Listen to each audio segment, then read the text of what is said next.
Assalamualaikum warahmatullahi wabarakatuh. Perkenalkan, nama saya Muhammad Muhyiddin Abdul Haki. Saya dari Prodi Hukum Keluarga atau Akhwalul Saksiyah Universitas Nurul Jalid Paiton Probolinggo. Tujuan membuat video ini agar memenuhi tugas UTS dari mata kuliah Pancasila yang diampuh oleh Bapak Sofyan Saiful Rizal SSY MH. Di sini saya akan mempresentasikan tentang sejarah Pancasila dengan secara singkat, padat, dan jelas, yang dimana sejarah Pancasila tersebut dalam perumusan dan lahirnya Pancasila selalu ada cerita di balik sebuah peristiwa. Pun demikian ketika akhirnya Pancasila disahkan sebagai dasar negara kita. Butuh proses yang sangat panjang untuk bisa sampai ke sana.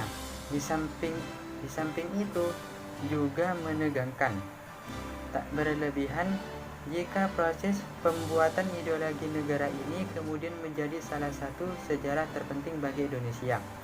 Nama Pancasila sendiri diambil dari bahasa Sanskerta, terdiri dari dua kata, yakni panca yang berarti lima dan sila yang berarti prinsip atau asas.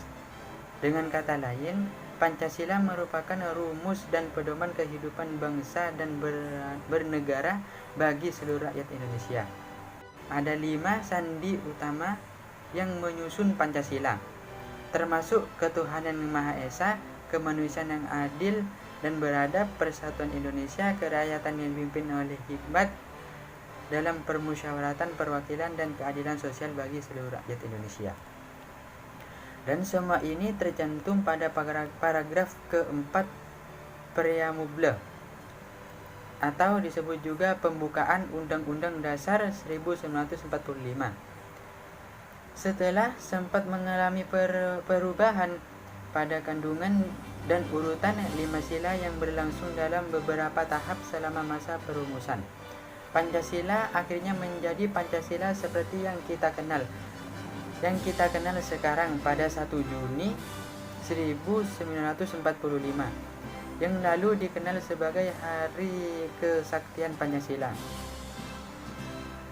Perumusan dan lahirnya Pancasila semua berawal dari pemberian janji kemerdekaan oleh Perdana Menteri Jepang saat itu, Kuniaka Kaiso, untuk Indonesia pada tanggal 7 September 1944. Pemerintah Jepang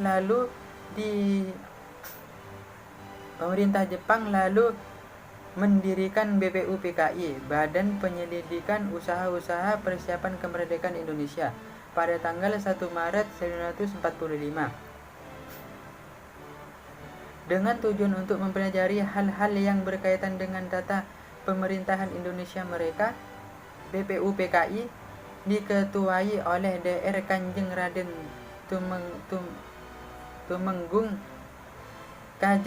Tumenggung KRT Rajiman Widyodiningrat. Dalam pidato pembukaannya kala itu, Dr. Rajiman antara lain mengajukan pertanyaan kepada anggota-anggota sidang terdiri dari 74 orang, 67 orang Indonesia, 7 orang Jepang.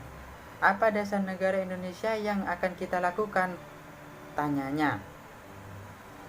Sontak sejumlah usulan pun disampaikan oleh para anggota, oleh semua anggota yang ada di sana. Muhammad Yamin misalnya, dalam pidato pada tanggal 29 Mei 1945, ia merumuskan 5 dasar sebagai berikut: pri kebangsaan, pri kemanusiaan, pri ketuhanan, pri kerakyatan, dan kesejahteraan rakyat. Dia menyatakan bahwa kelima sila yang dirumuskan itu berakar pada sejarah, peradaban, agama, dan hidup ketenagaraan yang telah lama berkembang di Indonesia. Pada 1 Juni 1945, Soekarno menyebut dalam pidato spontannya yang kemudian dikenal judul Satu Lahirnya Pancasila. Dasar itu adalah kebangsaan Indonesia, internasionalisme atau perikemanusiaan, mufakat atau demokrasi, dasar perwakilan, dasar permusyawaratan, kesejahteraan sosial, dan ketuhanan. Nama Pancasila oleh Soekarno dalam pidatonya pada tanggal 1 Juni itu. Sekarang banyak prinsip kebangsaan, internasionalisme, mufakat, kesejahteraan, dan ketuhanan, 5 bilangannya. Namun bukan Pancadharma, tetapi saya namakan ini dengan petunjuk seseorang teman kita ahli bahasa, namanya ialah Pancasila. Sila artinya asas atau dasar, dan di atas kelima dasar itulah kita berdiri negara Indonesia, kekal dan abadi. Usulan Soekarno diterima dengan baik oleh semua peserta sidang. Selain itu, tanggal 1 Juni 1945 pun diketahui sebagai hari lahirnya Pancasila. Sebelum sidang pertama berakhir, satu panitia kecil dibentuk untuk tak hanya merumuskan kembali Pancasila sebagai dasar negara, mengacu pada pidato yang diucapkan Soekarno pada tanggal 1 Juni 1945,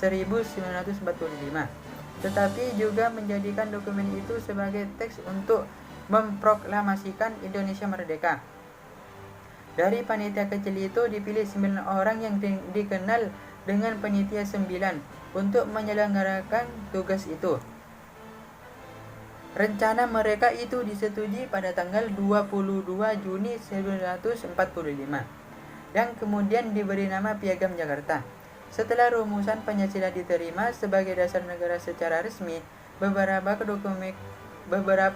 dokumen penetapannya ialah: yang pertama, rumusan pertama, Piagam Jakarta, Charter tanggal 22 Juni 1945. Yang kedua, rumusan kedua, Pembukaan Undang-Undang Dasar 1945 tanggal 18 Agustus 1945. Yang ketiga, rumusan ketiga, Mukaddimah Konstitusi Republik Indonesia Serikat tanggal 27 Desember 1949. Rumusan keempat, Mukaddimah Undang-Undang Dasar sementara tanggal 15 Agustus 1950. Rumusan kelima, rumusan pertama menjiwai rumusan kedua dan merupakan suatu rangkaian persatuan dengan konstitusi bertajuk Dekret Presiden 5 Juli 1959. Protes kecil para utusan. Setelah upacara proklamasi kemerdekaan pada tanggal 17 Agustus 1945, ada beberapa utusan yang datang dari Indonesia bagian timur untuk menyampaikan keberatannya terkait bunyi sila pertama. Beberapa utusan tersebut diantaranya Samrutulangi, wakil dari Sulawesi; Tajjuidin Nurdan Pangeran Nur, wakil dari Kalimantan; Ketut Puja, wakil dari Nusa Tenggara; dan Latu Harhari, wakil dari Maluku. Menanggapi protes kecil ini, pada sidang PPKI pertama yang digelar 18 Agustus 1945, Hatta pun mengusulkan kalimat ketuhanan dengan kewajiban menjalankan syariat Islam bagi pemeluk-pemeluknya diubah menjadi ketuhanan yang Maha Esa. Pengubahan kalimat itu seharusnya telah dikonsultasikan bersama 4 tokoh Islam, yakni Kasman Singodimedjo, Wahid Hasyim, Ki Bagus Hadikusumo, dan Teuku Muhammad Hasan.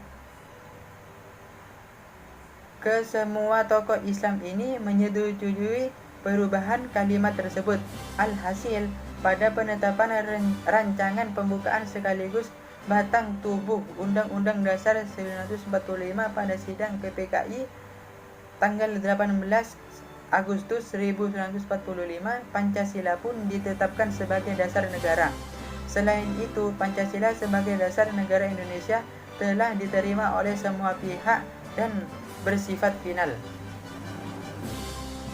Mungkin hanya itu yang dapat saya sampaikan. Sejarah Pancasila yang sangat singkat. Semoga bermanfaat bagi kita semua. Terima kasih. Assalamualaikum warahmatullahi wabarakatuh.